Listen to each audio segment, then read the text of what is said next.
Right, we are live. Welcome back to Double D Vintage Baseball Cards. I'm here with we're calling him Surfer number 2, Joe P. How's it going, Joe?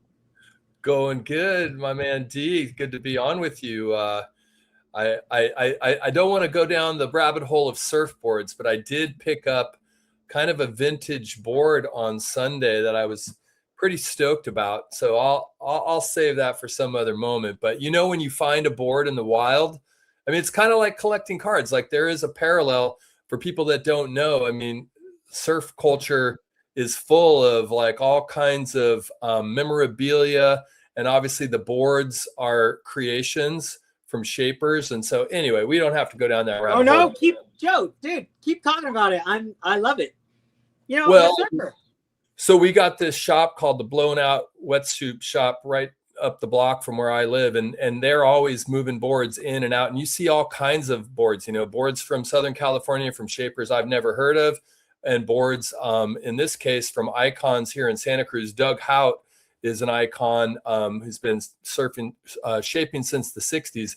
So I came across a triple stringer, circa probably early 2000s, classic longboard 9.6 in just impeccable shape, and I was just like, oh my god, like I want to touch. Who's the shaper? Doug Hout. Hout. Okay. Hout. So anyway, yeah, I mean, just in the same way that you know names and I probably wouldn't recognize, it's sometimes it's regional, but anyway, I kind of want to just tuck this board away because Doug is getting up there in age, and you never know, like once he's gone, you know, it's kind of like Takayama. You've probably heard of Takayama boards, right? Absolutely. I've cut some Takayamas in my life. Yeah. Well, you know a lot more than I do, and that's why I'm surfer number 2. But point being that I don't mention it much to my card collectors friends because they're all kind of like, what? In the same way that other people that don't collect sports cards are kind of like, when you start talking to them about, I found this really cool Jackie, and it's like you're geeking out on it, and they're all like, whoa, what are you talking about? You spent how much? So what's wrong with you? Does your wife know? Does your girlfriend know? Do your parents know? Do you need help? Yeah. Oh, dude, that's sick. So, Joe, I have a collection of longboards. I think I told you, but so I dealt with all these, these legendary shapers, Hap Jacobs, Matt Calvani, Stamps, Rich Harbor, Harbor, Bill Stewart, the Greek. Anyways, I have a pretty big collection of longboards that I had cut. I cut them on my machine because I dealt with these guys on a daily basis for 20 years on the phone. They were my guys. And so before I left the company that I was in to come over here, I had a whole bunch of boards made from those guys. And then they finished shaping them out. And I had my wife's art inlaid on all of them. So I have art pieces with these classic boards. And so Scott Anderson, he passed away. Rich Harbor passed away, and Hap Jacobs has passed away since I got those boards. Oh, and Rich Harbor, which is crazy and sad. But those boards I have, brand new ones signed by those guys. Like I'm a full collector of those. Like I get it. And we have some board swaps over here on once a month on Saturday.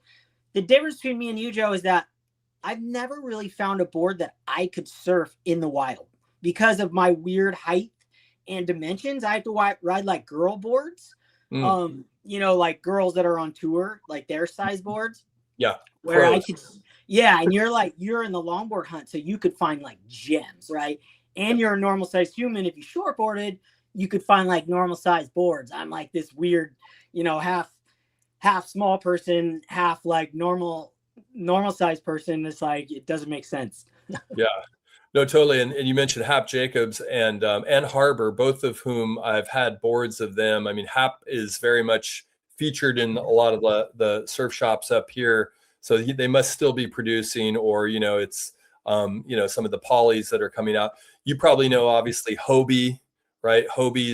We dealt with Hobie. Oh, yeah. I've held that longboard that was in Endless Summer 1. We had it in our shop and we scanned it. And I have a whole bunch of pictures with it. The one that was ridden, Nice. So, yeah.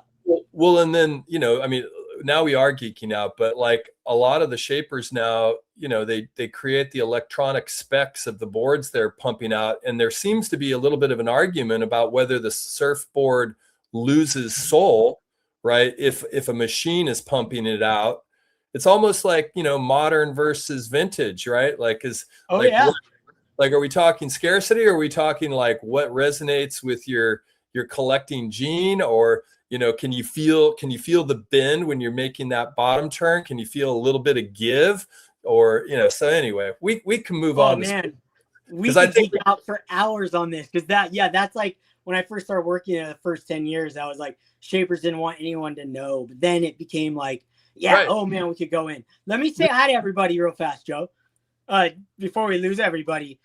Dino, welcome. Ruben's in the house. Josh, Peeps Wax Packs, Midlife, Greg's here. Baseball card, Conundrum, Pre-War Dreams. Curmudgeon, yep. Curmudgeon. Curmudgeon, super stoked. So thank you guys for being here. Joe, so I actually hit up Lou Rock earlier today, and I'm like, hey, Lou. And Lou, if you're watching, I didn't call Joe. Joe hit me up. So I called Lou. I go, hey, do you want to go on? Because we want to go on for like months and months. And he couldn't because his kids are sick. And then you hit me up like 5 minutes later. Hey, what are you doing? You want to go live? Go, heck yeah, let's do it. So total spur of the moment. Synchronicity. Well, we had after like about a week of being back from Ontario, I kind of reached out to you and said, we should do, everyone else is doing their wrap ups. We should do our wrap ups. And then, you know, life slipped away. All of us, you know, get busy and here we are though. And not that this needs to be a wrap up of Ontario, but I mean, I haven't really seen you since then, except watching all your great content. You've been on a roll, Double D. You've been pumping it out, and I've really been enjoying what you've been doing. I mean, the one that I laughed the hardest on, and in some ways it unlocked a part of your personality that I didn't know, was the like, I can't handle dust, and like how you everybody commented on that. It's great because dust drives me crazy too. I just don't have the technical skills to like rid my life of dust everywhere, but if I could, I would. So kudos to you for like finding out the systems and going to the nines to make sure that you're now on my desk. Yeah. So anyway, man, what's on your mind tonight? What do you got? So I was listening to your guys' live on Saturday. I was down in the jungle, just using a sawzall, cutting these giant roots out of the ground, digging them up, and then cutting them out, and just like going way in and just going deep in cards, right? So I listened to a bunch, but at the end, Chris came on, of course, and just came out, just kind of blew my mind with this whole concept that it's not like it's a new concept or anything, but his thoughts. He said something on the lines of, is this the age of learning about cards, or like learning from others about cards, something like that? And I'm like, yes, because before I got on YouTube, I wasn't involved in the hobby with other humans. This was my own space. I never researched a card in my whole life. I never went on Cardpedia, didn't even know it existed. It may sound insane to everybody, like, what were you doing? I bought cards all the way through the 2000 to 2010. Like, I was huge buying wax and stuff, but I didn't go in there and like research any of it. We looked at the back of the packs, me and my buddy Danny. I didn't know any of this world existed. I didn't know podcasts about cards existed. I was a huge podcast guy, but I never thought to look up cards and podcasts until one day I did, right? I'm like, wait, why was I thinking? So for me, when I bought cards in the past, I just bought them. I bought Topps and Bowman. If I loved the card, I wanted it. I didn't even think about putting them next to each other. And like, I would just put them on my wall randomly, just throw them all up. I didn't even have sections for cards. I never even thought about cards in that aspect. It may sound stupid and crazy that I never came up with weird concepts by myself. It was literally just, I'd buy them and I would put them on my wall. And maybe I had one idea before I did. I wanted one card from every Topps set. So I started with that. But after that, I was just random on my wall, random in my collection. I was always organized you know, I knew what I had a system in place, I had Excel, all that stuff. But now that I'm like immersed in it, that resonated with me big time. And then he gave that shout out to Shane Shoebox Legends. And I'm just like, yes, thank you for saying Shane's name, because Shane's a guy that I give all my props to. Like, my whole collection has changed because of Shane and the way he talks about each card he gets and the way he tells you the story behind each card, and not just the pickup story or how he obtained it, but why it's significant. And none of that crossed my mind. So I didn't know if that was something, because you said you were kind of, you said what you wanted to say on that segment, but I think it was more for time's sake. So do you have any thoughts on that? Because I was like, yes, that's it right there. I feel like I've heard you say this at various moments, but I'll just speak of the I voice. I did in a hobby silo for about 20 years. And by a silo, I mean, I didn't go to shows. I might have had, depending on the economics of, you know, the local environment, there may or may not have been a card shop in town. I did not have friends that actively collected, certainly not like I did. So my relationship with everything was like eBay and what I could learn on eBay, and my own research, which at that time, like let's say the early 2000s, or, you know, 2010, 2008, it was really just going on gut feel. Like, Yeah. you know, Yes. like it was a long time before I even learned that you could look up comps on eBay, you know, for like 90 days, whatever. So like you talk about that a lot. And while I've sort of gone over to the side of, you know, being a little, you know, like kind of compulsive around like what are comps and like what's going on in the content world and what I've got to learn. But there's also a part of me that, you know, for 15 or 20 in my own world. And at that, Dylan, to you, it's like I never even really thought.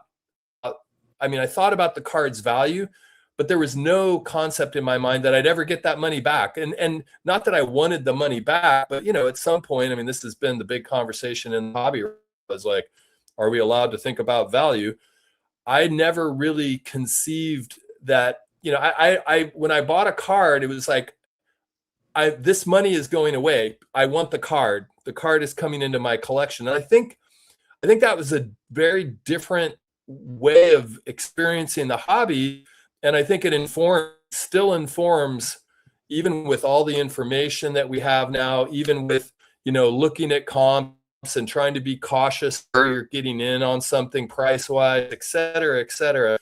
Like, there's still something about collecting in those days that informs my sensibilities as a collector, which is to say, to a long on ramp to the answer to the question, is just like, yeah, I mean, when Hoj mentioned that, like, is this the time where we're opening our minds and it's like the content, listening to each other and learning from each other? You know, my point was just like, yeah, if people are into that, I mean, if they want to learn, like, you can't really teach someone and or educate someone if there's not some kind of open-mindedness. And, you know, I think sometimes I question whether all of us have that open-mindedness, but I do, because for so long I was kind of starved from it, you know, because there was nothing available. And so now it's just like, you know, all the channels are open, like literally and figuratively. Yeah. Channels in my own receptivity are open to learn, and things are so vast.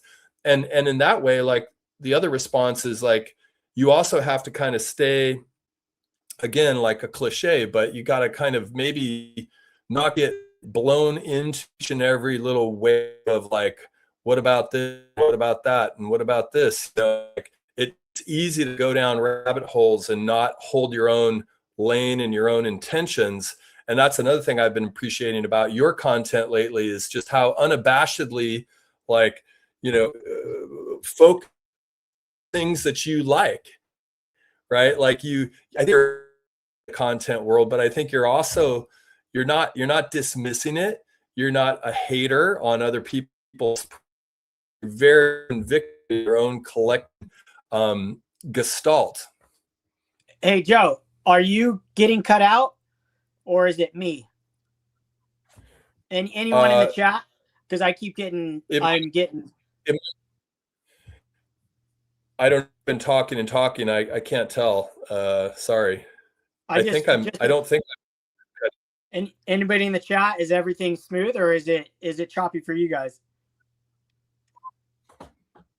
Joe's a little choppy. Joe's on Okay, and well, off. hey, I'm just glad it's not me, Joe, for the first time in YouTube history. My internet's been running smooth for a while. I'm out here in the tropics. How it is. Yeah, you're on vacation, so I get it. Well, to not to interrupt what you were saying, but I first I No. appreciate that.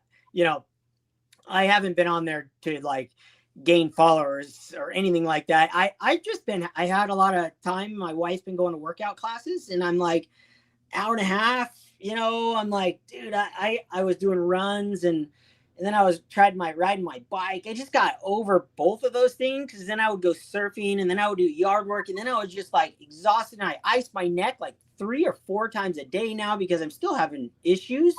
So I'm like, dude, I'm just putting content out. I just want to do, and when I see something that touches me, I'm talking about it. So I'm glad you didn't think I was offending anyone. That was kind of always my biggest worry because Greg does like such a good job of like explaining where if anyone's offended by Greg, they're just not watching his show or they came in like 1 second of time, right? Where with me, I could see it because I get pretty rallied up and I can get fiery and I got some energy, I guess.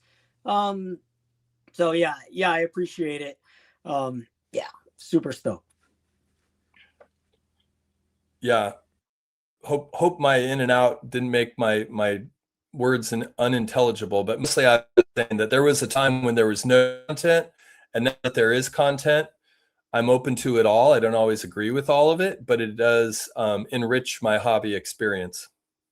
Yeah, and I find myself there's guys, and it's funny for me to say this because I'm a guy who's really like I feel no shame in talking crap about a set. Like that's ugly. That card's ugly. But when I see someone's channel, I genuinely like I'll watch channels that I don't like. Jeremy Lee said, I don't collect those types of cards. I don't care about this or that. I don't even like the look of that card. But when people talk about it, they almost talk me into certain things. Not that I'm talked into that card specifically, but it makes me think differently about my collection when they talk about their collection. It gets me all fired up to go rip open my binders and things. So I can appreciate other people's ways of collecting and not appreciate the cards they're buying themselves. I don't appreciate that for my collection, but I appreciate it in theirs. And you're like, rooting for them. You have like an interest in watching them build it. And just like you guys were talking about with Chris's like trying to buy that Jordan card, or that whole process was really intriguing. And it brought us all in. And then what David Chase, he was in here earlier. His story blew my mind. And it like you get so involved, and it's just like forever that card's gonna be tied to him every time the Jackie comes up. And now that's like in this little world that we have. So I guess the next question is like, I'm a guy who thinks like maybe there's like 10% of the people in the hobby are on YouTube and or Instagram. I guess maybe Instagram is probably pulling in a lot of people, because I don't use Instagram barely for cards. I look, I don't like to. I got time for like one site, right? Whole nother thing, but it's hard to get involved in everything. But do you find, I don't know where I was going with that, but so how many guys do you think are in the hobby that just don't even watch like we were 5 years ago? I'm thinking if I was like this 4 years ago, completely by myself, and that's me who I feel like I'm totally immersed now. How many other guys are out there like me? I'm guessing way more than what people think. At least I think it's like 10% on here. That's it. I would even hazard to say fewer than 10%. I've talked to a variety of people, even just on the way down to the Ontario show. I met about 10 people, And I kept expecting them like, oh, you know, have you heard of this channel? Have you heard of that channel? And these were big collectors. Like, you know, one guy was just getting back from Japan, where he'd been doing like a lot of big Otani stuff. So like in my mind, I'm like, well, of course, you know who, you know, Neo is, or, you know, like you just name drop. And of course, I'm always checking to see if people know Sports Cards Live. And they're just like, nope, nope, nope. And so these are, you know, serious collectors, dealers, moving around. So I think we do kind of exist in our own little, you know, fishbowl, if you will. And yet, you know, I mean, maybe I'm wrong, or maybe there's some crossover. Obviously, there's some huge channels, you know, the Jeff Wilson channels.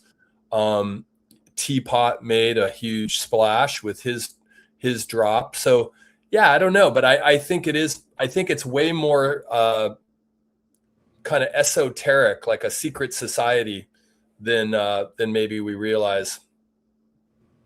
Yeah, I think so. I want to hit on this one right here. Peeps Whack Packs. He says, Mookie got me into beaters, and I'm fully down. So I love that because, like me, I was never a guy who wanted a crease in my cards, a wrinkle in my card. It was very hard for me to buy these lower grades. You know, I had lower grades because I had to. I had the Duke that was low. I had this Ruth that was low. I had other cards, but I never got way low. I was never in the twos and stuff.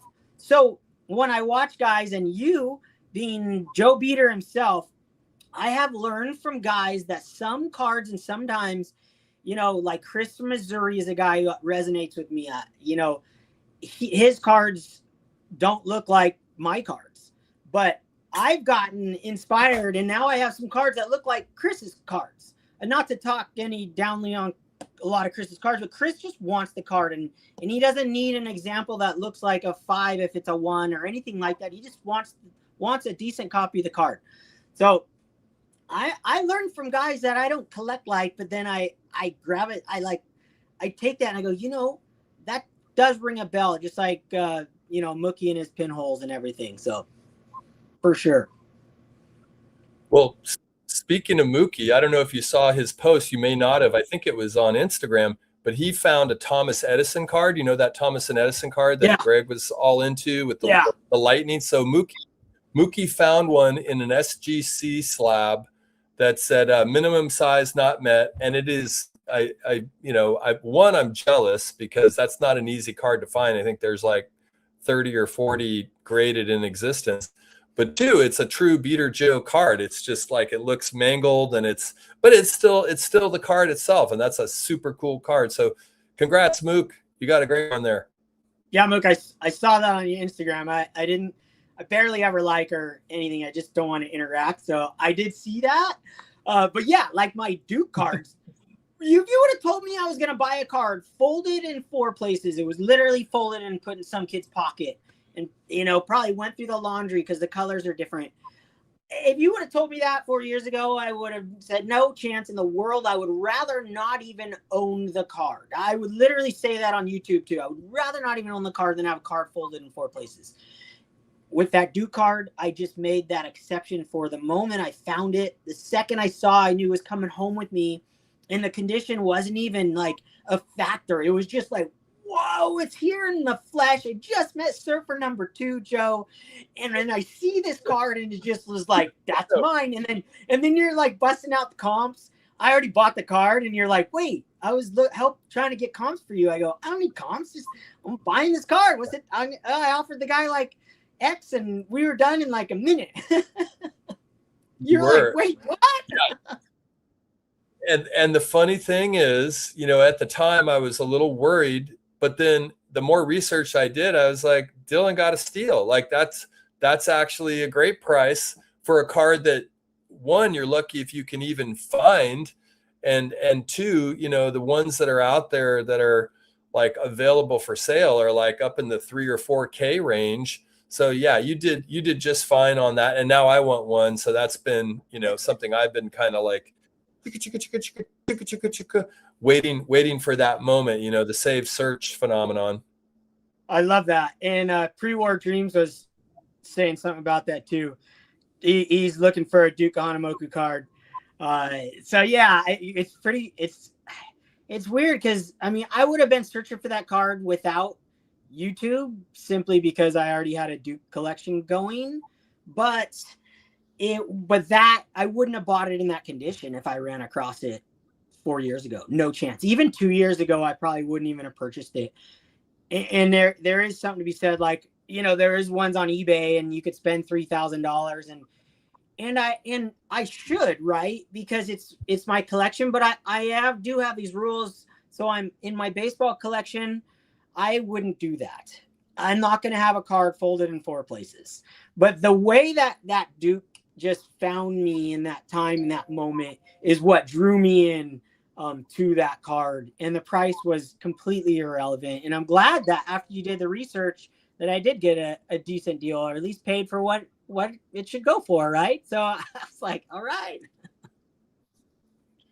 Totally. Yeah. No, and when you like a card and it's a moment where it's going to be memorable, I've rarely, if ever, regretted it, because yeah, that's that. If the card wins you over even with a few flaws, and then you have to do the little mental math of like, okay, I could get a 3 for like 4x of what this card's worth, and then you got to look at them, and it's like, well, even the 3 has some somewhat significant issues that bother me, like off center, or there's weird bend in a place, or there's a little smudge of dirt on Duke's face, like, so yeah, you have to kind of extrapolate like the differences and the price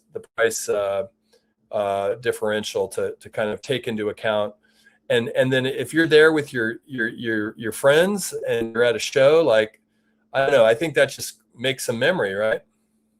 For sure. I mean, now every time I look at that card, it just, the whole movement of the whole way it all happened is just really unique. And I don't have a lot of those I can remember because you buy them online. Yeah. No, I know. And that came up with Greg's show, like cards that have stories behind them. And you had some good content recently. The one that sticks out in my mind is that card that maybe you came across when you came to California and you were hanging out with your friends, your old friends, not at the show, but before you even got to the show, and you came across that card of your friend's dad who was like an NFL player or something. So came across this card of Bill Simpson. So Bill Simpson is not my friend's dad. My friend's dad had a vintage football card collection, but like one that was in a shoebox, a literal shoebox. And he let us handle the cards. And so those are the oldest cards we ever held. And we always would pull them out and look at them and stuff. And I never had a card from his set. So when I was going through his cards, because I looked at every card that he had, and he's the guy I collected with, and my first childhood friend, his dad, Rick, passed away this last year. And I saw this Bill Simpson card and I was like, oh my gosh. Well, I grew up being friends with Brett Simpson. Brett Simpson, who was on tour. You probably know who Brett Simpson is. So this is Brett Simpson's dad. So I was like, that's sick. So I got my best friend's dad. And then I've got a card of a guy who I grew up surfing with. We would load up the van together and we all go surfing, a whole 5-pack of us. And yeah, here's Rick right here. And he actually looks just like Rick, which is insane. They're like twins. So yeah, I have a whole stack of cards from my buddy, and every card I pulled out of his stack was a meaningful card. Really, truly special. But yeah, that one's been on my desk with the picture ever since. And I don't really see it leaving. It'll probably go on in one of my other displays I have for my toys. And I have memory boxes for everyone in my family who's passed away. So he'll get one of those, But that's so thoughtful. So that's it. It's fun. Yeah. That's really thoughtful. And yeah. I wonder, this also came up on Saturday night. Hoj also asked the kind of the corollary question of, are we in the age of content? and or, you know, when do you hold something close to your chest? Like, when do you not Yes. talk about something because you don't want other people to suddenly get, you know, interested? And in the context of what we were talking about earlier, and I don't want to go, I think this is, you know, a little bit of a cat out of the bag, but I'm just going to ask you straight up, do you got any Kelly Slater cards?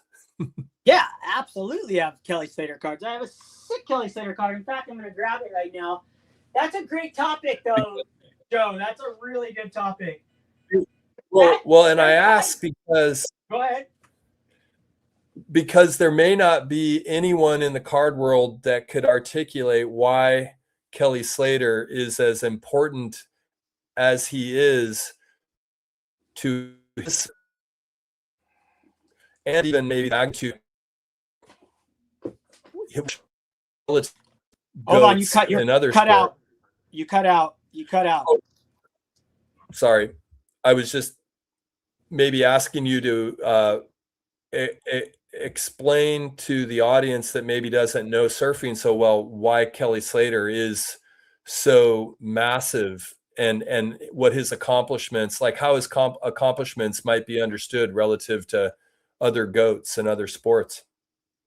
Yeah, great point. And every time we're in a chat with people and they're talking about goats and they're talking about Jordan, I first thing I do is throw in the chat, Kelly Slater is the greatest single athlete on the face of the earth. Okay, there's athletes like I consider, like, you know, Jordan's an athlete. He's a good athlete, but put Jordan on a surfboard and it's going to take him 10 years to go down the line. I don't care how good of an athlete he is and how coordinated he is. But put Kelly Slater on a basketball court, he'll be able to make threes and shoot jumps and play with the random neighborhood crew and be probably the best guy on the neighborhood crew.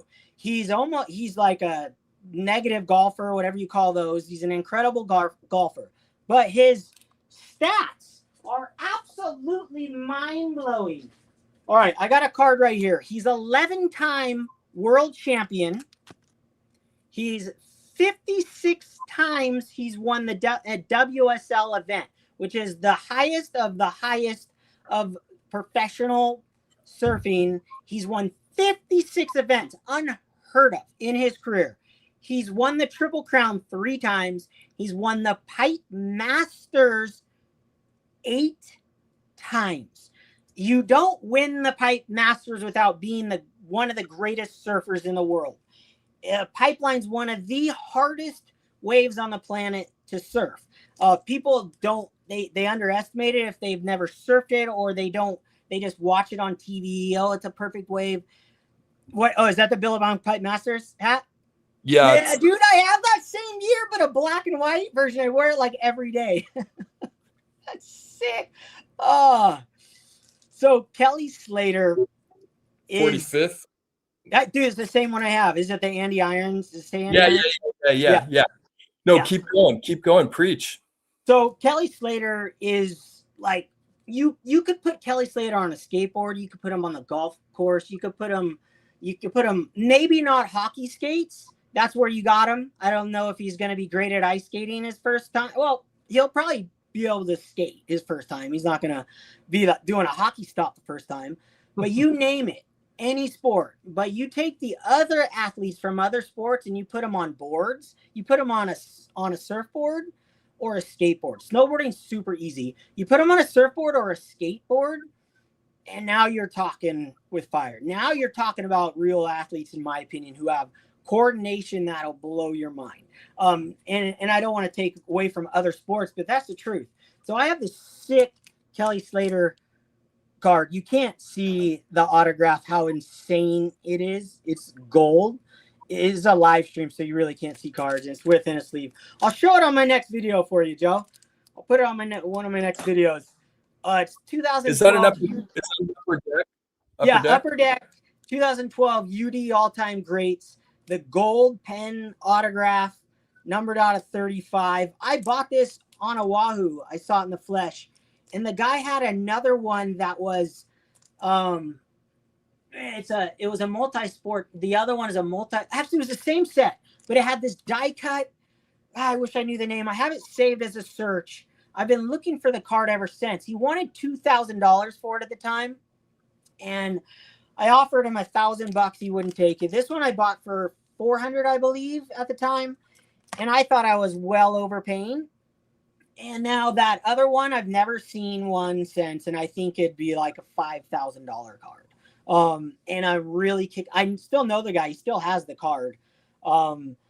But I I don't know what he'd sell it for me now. But that reminds me, I should reach out to him. But yeah, Kelly Slater, guys, is so underappreciated as far as goats go. Like, unbelievable. Well, and locating cards that are commensurate with his greatness, like Mr. Minty, Steve. I don't know if you know Steve very well, but he has one of the Astro Boys gold or something, like the one that's like super rare. I think it's a PSA 9 or something. Like he showed it to me once a couple years back. And he's so proud. What's the Astros boy? I think it's considered Kelly's rookie card. Oh, okay. Yeah, I don't even know. I was looking at stuff up before, but I just okay. No, and I think that is like a $5,000+ card because of the scarcity as well as the condition. But anyway, yeah, I mean, the other thing, like, not to like go all surf centric in it, but I mean, I think one difference with surfing compared to other sports is like you are actually taking your life in your hands. Like when you go out there and surf, Big Wednesday Jaws or something, like, you're like, this is not like, oh, you got your, boy, that Pebble Beach course was really hard, like, oh, handed you your ass. Dude, as I say it always, like, it's the only sport that a literal animal has a possibility of eating you while you do it. It's like throwing, like having a baseball game, and there could be a shark that comes along and takes one of the players down. And it happened during, to Mick Fanning in the middle of a contest, and the great white got wrapped up in his leash. Remember that? Right, live on air is the most insane thing to see live. Like, that's like if it happened to like Derek Jeter's up the bat and a shark comes and just takes him out. You're like, so yeah, I love that you pointed that out. So true. And just the last thing, we can move on because our audience probably is going yawn. But the other thing is, you mentioned the 11 titles. I think they were consecutive. So there was just such complete domination for over a decade. And I think he's won some championships on either end of that the level of ongoing commitment and mastery of him, committing to the training regimes, to being on the tour, like to showing in those key events and out surfing, like, Dylan, like, it's competitive out there, right? It's kind of competitive out there, right? It's not like other sports. There's not like even snowboarding, you get on a lift and you go down, you wait your turn to go down. Surfing's like, you want to rip someone's head off. You want to put you want to put a hammer through someone's head when they take your wave. Not really, but you get really, it's a bulldog, don't look me in the eyes place to be. In certain spots, you look someone in the eyes, you're going to the beach, and you're gonna go to the beach with a headache. It's intense. It's insane. It's unlike any other sport, and it's hard to express it to people who don't surf. And then even people who haven't surfed it to the level where you're out there on those certain days or at the certain spots, even longboard spots. It's cutthroat.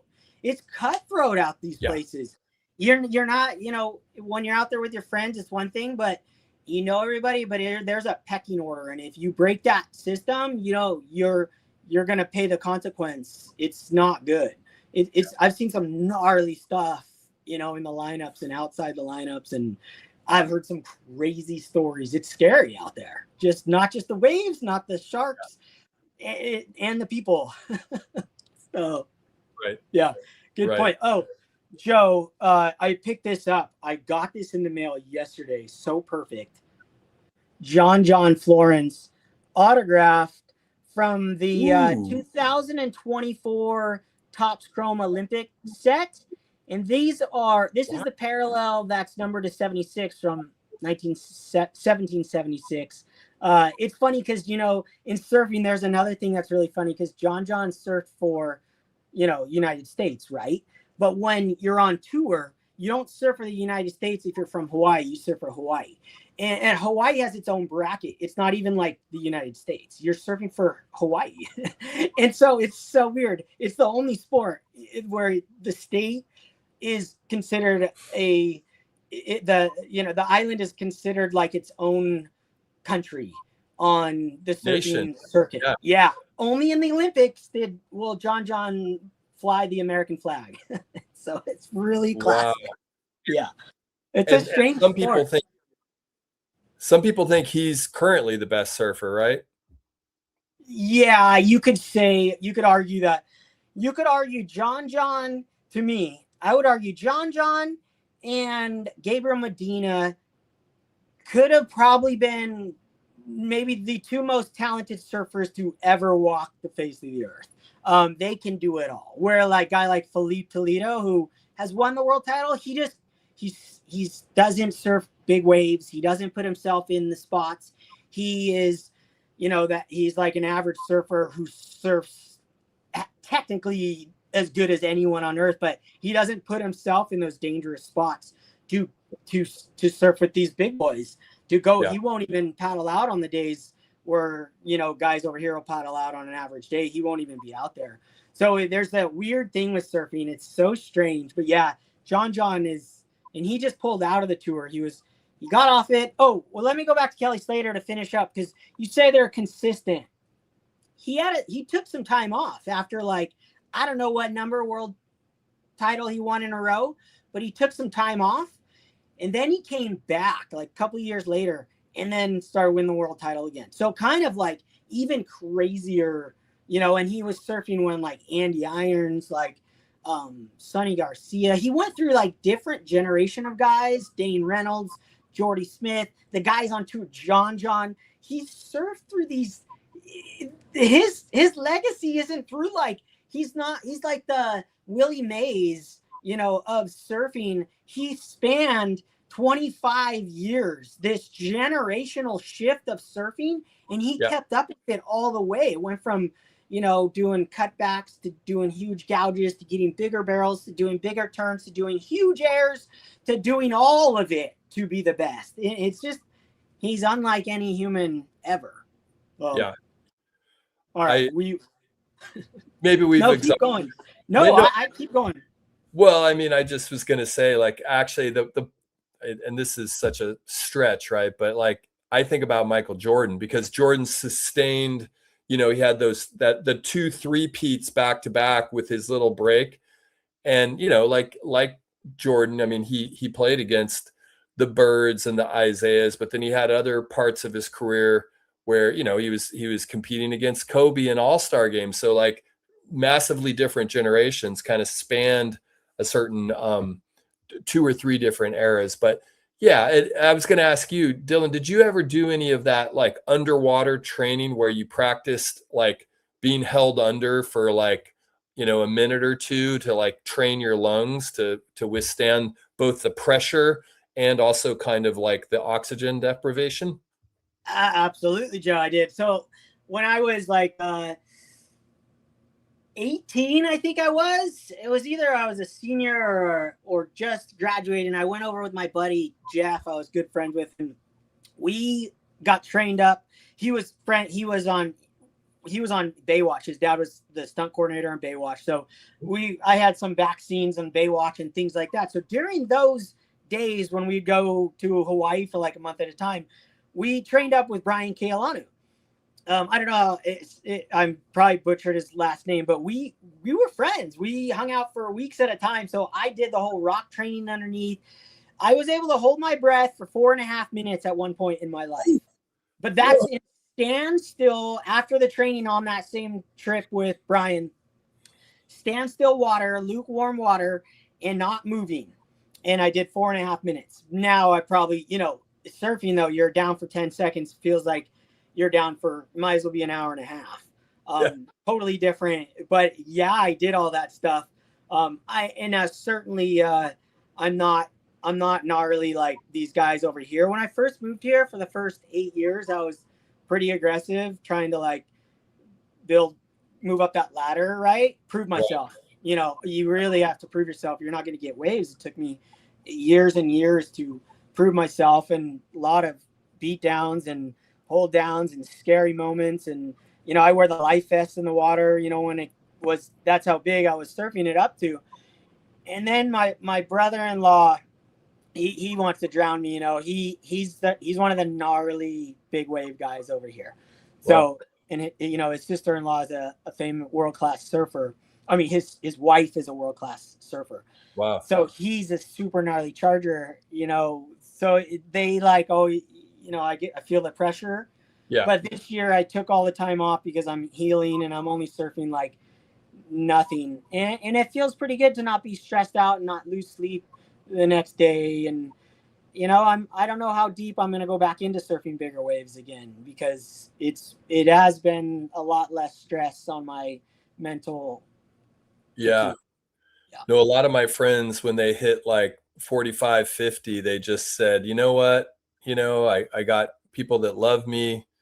My body's not quite the same. And maybe I don't want to risk my life in the same ways that I did in my 30s, you know, and 20s, which is, you know, I would salute you. Another question I have, though, and maybe getting it back to cards. Yeah. So obviously surfers become addicted to sort of the adrenaline, dopamine hits that you get from, you know, dropping in on a big wave and, you know, feeling that stoke. What are the parallels that you feel in relation to collecting cards, and or how does collecting cards kind of maybe complement or counterbalance that surfer experience? Yeah, great question. Okay, I'll say hi to everybody again. Dude, you guys in the chat are killing it. I love it. I appreciate. They're all our friends in here. I come at the eggs in the house, like Dean's in the house, David's in the house, Greg, Orlando, Stoops. You guys are killing it. I love it. I'm having a blast talking with you, Joe, about surfing, and all of our friends are here, so they can kind of really dive in and get to know us, our little surfer brains, a little more. So yeah, the parallels are just like, you know, surfing super emotional. Like, you ever watch that Laird Hamilton where he got that one wave in Tahiti and then he went on the boat and cried? Hmm. You know, you have those moments in collecting. I have them. When you come across a card like the Bill Simpson, or a lot of the cards, a lot of us collectors are in this because it was very nostalgic. Most of the guys that we're friends with, they didn't just get into cards randomly and it was a brand new thing that never touched cards before. Most of the guys that we know have touched cards in the past, and so emotionally, cards do something. And it isn't the biggest pickups in the world that give you that rush and that adrenaline, but that can do it. Like David Chase's story, like that kicks in. You're like sweating, and you hit that button at the last second on eBay, and it gives you that endorphin kick, just like when you catch you're paddling into a wave and you're like, everybody's in the channel and you're next, and you're like, oh my gosh, you have to go, and you're paddling and you have to get under the ledge. And then if you make it and you get spit out in front of everybody, and you come out, you get super emotional when you get home, and like you get like, you have a beer and then you start thinking about it, and then you're with my father-in-law, we'll have like beers and we'll talk about these sessions and like get all like emotional about it, like, dude. And it's like this, when you're dropping it on a wave at this one spot over here, it's so gnarly. You're taking off in front of rocks, and it comes in this peak, and you pull in, and you get spit out, and all the boys are there. All these guys that you look up to and have like, it's an intense moment. It is very powerful. And when it's the same thing with the cards. You come home. I come home after surfing, and I'll look at my cards, and I'll see a card on my wall, and I'll be like, dude, Pedro Martinez. I have that card because my buddy Adam my co-host turned back the clock.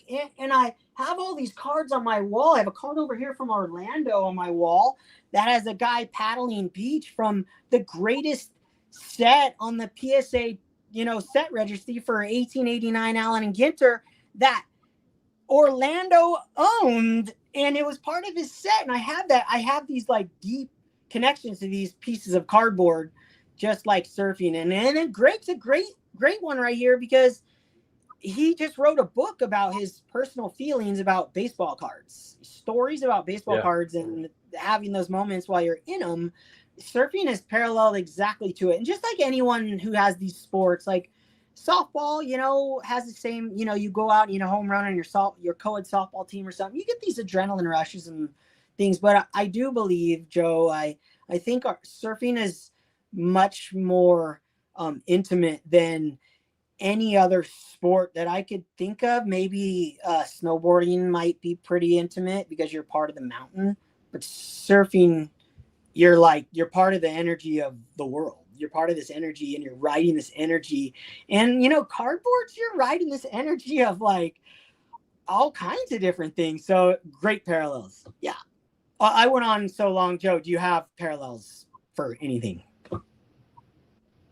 I mean, like the moment of, there's different stages that I think you could trace. Like, it's not just, the card arrives in the mail, right? Like there's a mail day, but there's, there's also the moment of an auction and not knowing if you're going to get it. Like that's a big dopamine rush. And then there's like, depending on how long you've wanted the card. And then, I mean, if it's eBay, that's one thing, but yeah, like when we went to the Ontario show, like I'm still recovering from all of those experiences. And a lot of that was because the cards were very meaningful and the people I was around made as well. And I think that's, in surfer and maybe Hawaiian culture, like there's like, a term of like talk story, right? Like you talk story. And I think there's, card collectors like to talk story. Like they like to talk about how they got it and, the circumstances around that. So I think it's, like, and I don't know all the time if it's always healthy, like both in surfing and in collecting. Sometimes I feel like I get a little too addicted to the dopamine rush as opposed to sort of like, what am I doing here? What is the framework? What am I, and that can have consequences both in your collection as well as like going out there and maybe making a few mistakes, maybe getting yourself into some trouble or God forbid, like an injury, overdoing it. So yeah, I think that they're both, card collecting can be an extreme sport too. Dude, it totally can. And you know what? Extremely stressful if you're like, dude, like you said, man, sometimes I'll come in here and I'll go through my collection. I go, man, can I really enjoy every one of these cards? Am I ever going to look at this card again? And then I'll step away and I'll be like, and honestly, I'll be like, yeah, I can't get rid of it. And then you find for me anyways, some people find more. I came up with a card today. I was showing my album today and there's a card in it. And I'm like, I can sell that card.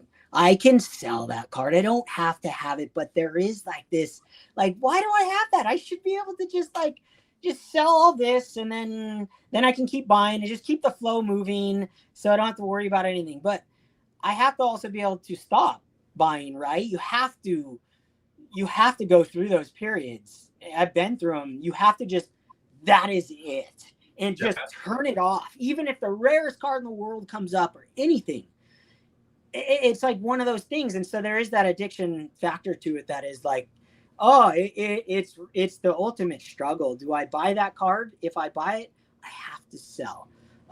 That's like and it doesn't mean that I'm broke, but it definitely means that I'm not willing to take from this bank over here and put it over on this bank.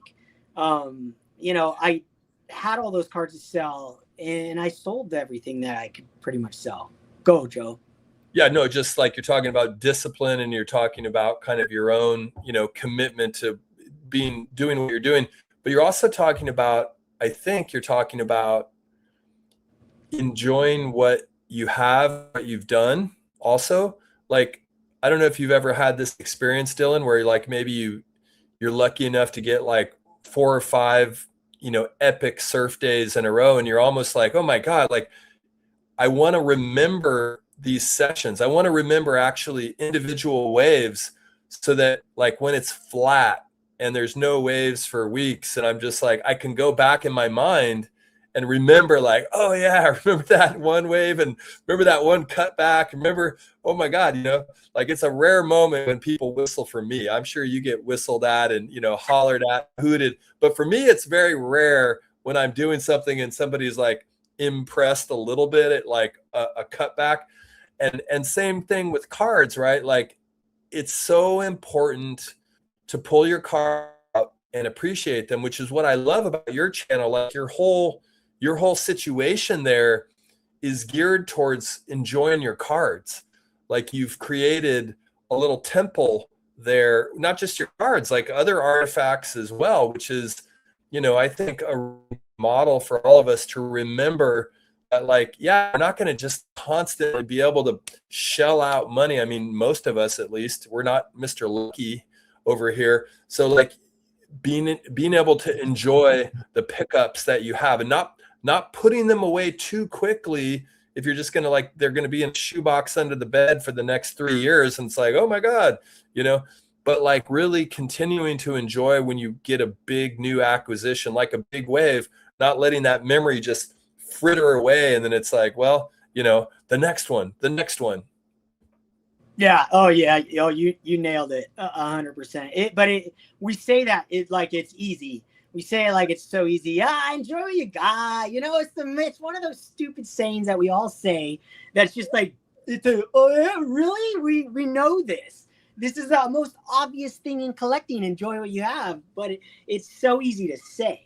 When you try and do it, you go watch your buddy's channel who collects like you, and you're like, oh, I have that one on my watch list. It's been sitting there. I'm going to make an offer for it, and I'll just sell something over here. Or, you're like, oh my gosh, and you take a piece of your puzzle, and now you have to find another piece to fill that a little space that you had. I mean, it's kind of crazy, but there is pieces in my puzzle that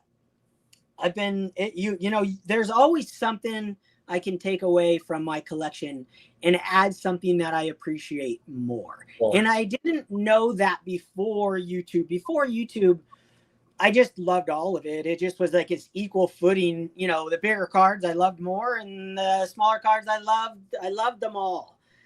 Yeah. But now, if a card's just random, like I have like only one card of a player in my binder and it doesn't fill a binder page right, I go, okay, I have an empty binder spot here for a guy that I really like. I can take that piece, move it over here, turn that into money and buy this other card. But it's so hard to just be like, it's perfect, it's done. I'm not going to buy anything for 6 months. You know how many times I told myself that over the last 2 years? Like at least 20 times in my brain. That is the last buy. I'm going to go 6 months without even buying a dollar card. Because as soon as you buy that dollar card, it turns into 10, 50, 100. Next thing you know, you're selling some of your collection to get $1,000 card. And you're like, what just happened? It's a slippery slope. Yeah. And discipline is key. And the word that comes to mind, it's like in museums, curation, your ongoing curation of your collection, right? Like you're continuously refining and molding. And that's the artistry of collecting, right? Like that you get to curate, and there's you become aware of certain strands. It's not always as intentional as we'd like. Sometimes it emerges and then you realize, and it's like, oh, I like Mickey Mantle refractors too. Like that's something I'm doing. Yeah. And then other times it is more logical and you kind of like go, I want to do this. I want to get the complete, I don't know, Mini Minoso run. I was really into Mini Minoso, and I wanted like every card of Mini Minoso from Topps and Bowman that I could get my hands on. And then sometimes it's like, well, I don't actually need every Mini Minoso card. Some of them aren't quite as interesting as others, and maybe I can, curate it so that I hold on to like the 8 or 9 most important Mini Minoso cards that I, from my aesthetic. So yeah, curation is the word that comes to mind. But seriously, Dill, like, you model the appreciation of cards and your own, like, Dylan's world of like what you gain pleasure from, what you gain, like sort of an upliftment of your spirits. You model that for the hobby space in ways that I think are really awesome, because you might see people like pull out like, oh yeah, I got my Jackie Robinson Bowman card. It's like, but the way they, yeah, I had to pull that out. But the way that you have everything organized, and the pleasure that you take, like in grading your cards, like I saw that video the other, I was like, oh my God, is it really 100? It's 100 centering. It's like, I saw the Bowman judge, and I was like, a part of me wanted to like, where is that seller? I want to get at him. But then another part of me was like, wow, Dylan handled that like a Zen master, like kind of inviting it in, and then like realizing what was good and beautiful about it. And that later, like, that could actually be a beautiful story and a part of his collection. You turn a not so great situation into a positive. So I don't know. There's so many parallels to like life, and how you can approach things in a way where, you're constructing your own reality as you construct your collection, and you're appreciating, you can have a collection that's like hugely meaningful to you. It doesn't have to be this big, massive, investment thing. It can just be really meaningful to you. 100%. Like, you can look at it like there's a lot of guys in the vintage world where you could just buy, you can buy these cards for, I got 2 right here. You could buy a 1970 Boog Powell MVP card and a 69 McCovey, for like $5 each or less. Or you could do it like I do in a stupid, crazy way and be super condition sensitive and have to pick out this one Gemini and has to be looking so good, or it's not going to make it in the collection, And then I try other ways. I'm going to go cheap. And then I look at these and I go, yeah, they're cool, but man, I gotta grade these now. I'm gonna grade. I put them in one touches. I'm like, oh, they'll be fine in one touches. I'll put them in my collection in one touch. I can't do it. I need to grade it. I need to have the number. I'm crazy, and I need to put it in my binder with the 69 card. So it's like, it's really fun. I think the half is like, what's that? By the way, that's a beautiful McCovey. Yeah, it is actually. It's pretty nicely centered. Shout out to David Chase out there. We're just on the crazy train, but yeah. Is that a high number? I don't see that card very often. Is that a high number? 440? I have no idea. Yeah. That's the one thing I never cared about or knew about. I mean, I knew there was high numbers, but if you saw my collection before, even after YouTube, if I had high numbers, it wasn't because I knew they were high numbers. I had Brooks Robinson rookies back in the day. I didn't even know they were high numbers. I didn't care. I saw it in the Beckett, but it never I'm like, even like the Nolan Ryan from 1970, I'm like, I'm never going to buy that card because it's a stupid high number. I'm not going to pay that tax. I'll pay the tax now. But yeah, I think half the joy of when you get a card in, for me, it doesn't go quickly. Like you said, it doesn't go quickly from the mailbox ripped open to a box or to my binder. It goes through all these steps. So it's like a process. The grading reveal I did the other day, the double D slabs, some of those have been sitting around for 3 months on a box, one of my blue boxes with the glass, so I see it every day on my desk to be inserted into my collection. Nothing's getting in my collection without a process to it. It needs to be recorded. It needs all this info. It's crazy. It's insanity. That's so awesome. I mean, and like what goes through my mind is that you're out there in the islands where, you're very removed from quote unquote, you know, reality, mainland reality. So it's cool that you have like a an ongoing of ingesting the card. You know, it's like the grading companies do take forever. Like your card arrives, you see your card, it's like who knows when it starts its process. But Dylan Double D has his process, and it might, you know, it might depend on, you know, how the systems are working, what's going on with the of intake and or other life circumstances. But you're so deliberate, and it just allows you to get more enjoyment out of the. Thanks, Joe. Yeah, I appreciate it. There's a great comment from BWSMPP. I wish I'd cared more about condition back in the day. I settled for own appeal. It was cheaper, but really nice looking cards are always killer to look at. So, you know, there is always the two sides, right? Like I wish that I didn't care as much about condition in the past because I could have bought bigger cards, but I couldn't buy those bigger cards because they were too expensive for the condition I wanted them in. Sevens. It was like, I gotta have a 7. I mean, it was just, it's just, if I would have had friends in the hobby like Orlando and other guys buying these other cards, man, I would have I'd have a crazy expensive collection. Rather, I mean, not that this isn't, you know, obviously I did fine, but I would have $1 million cards sitting behind me, or oh well, they'd probably be sold, but I would add giant cards. Like you had some monster cards because you had some Joe beaters, and now you're going for like, now you're getting brainwashed and going for these pristine examples and paying for them and like getting these cards that are just insane looking. So how did you morph? How did you get out of your thing?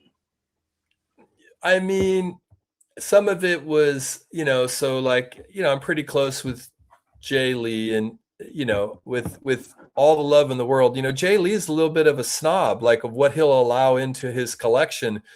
And that was kind of new for me. Like like when, you know, but I saw that because he had that, you know, I guess standard, that over the years that worked out well for him. And I looked back in time and I thought, you know, just like BWS was saying, it just like if I'd had that sensibility earlier, I would have, you know, put myself in a better position in terms of just bringing in, you know, the kinds of cards that you really want to keep for the long term. So, you know, as I get older, I think it just becomes a little bit more like quality, not quantity.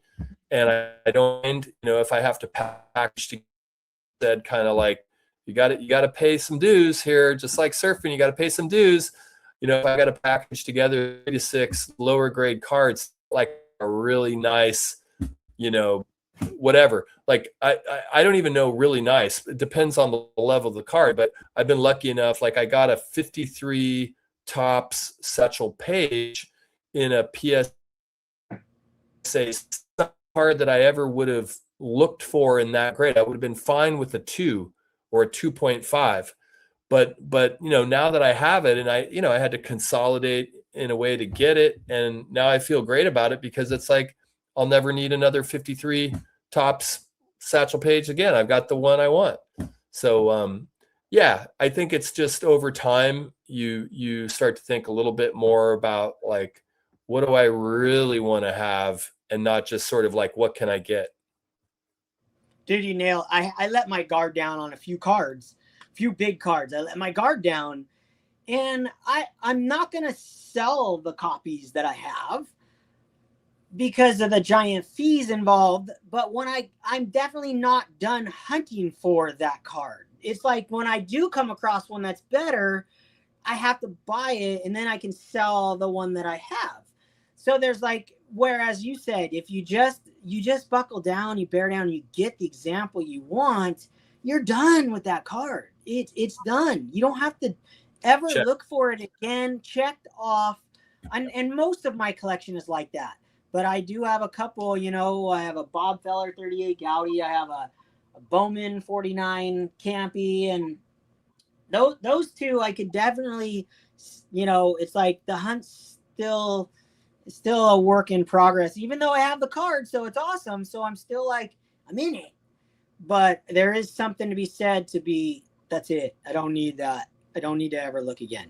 Well, hey, Joe, my wife just got home. So we gotta Gotcha. I know. that was epic. Super fun. Super. Jinx, 1, 2, 3. Dude, I could have talked with you for another 4 hours, Yeah. and you're like dropping some insane, so much fun. This is what I needed when you hit me up. That's why I hit Lou Rock up earlier. I just got so fired up listening to content all day in the jungle. I was like, dude, yeah. And then you hit me. I was like, yeah, let's talk. Let's go. So that was awesome. Right on. Well, aloha and regards to the wifey, and thanks for letting me share a little time in the Dylan temple, in the Dylan card temple. Always a pleasure, Joe, and I'm glad you brought up surfing. So everybody in the chat, dude, thank you guys for hanging out. Anyone watching this later, man, appreciate it. Hope you guys are inspired out there. You guys talked about that too. Don't be influenced. It's called being inspired. Shaka, Cowabunga. Now I have to shut this down. I'm not sure how. There we go. There it is.